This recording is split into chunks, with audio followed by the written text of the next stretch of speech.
Good morning friends, welcome to another blog. ডিউটিতে যাওয়ার সময় দেখলাম এই যে রাস্তাতে কাজ হচ্ছে। এটা বোধহয় বাইপাসটা বোধহয় 4 লেন বানানো হবে। এই যে মাপজোকের কাজ চলছে।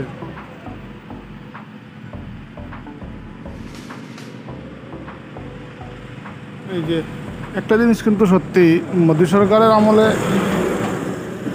কাজ হচ্ছে, ইনফ্রাস্ট্রাকচারগুলো হচ্ছে। যদিও আমি একটু আগেই ভাবছিলাম যে 2014 সালে যেভাবে মোদি বলেছিলেন যে আসছে দিন আগে, সেরকম ভালো দিন আসেনি যদিও, তারপরেও কিন্তু কাজ হচ্ছে।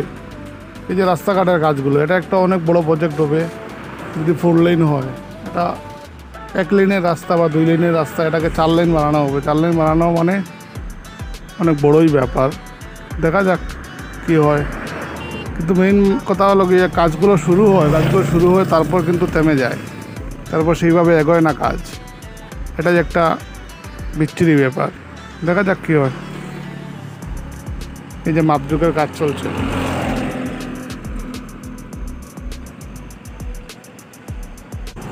এই যে ওরা ফিতা দিয়ে মাপজোক করছে।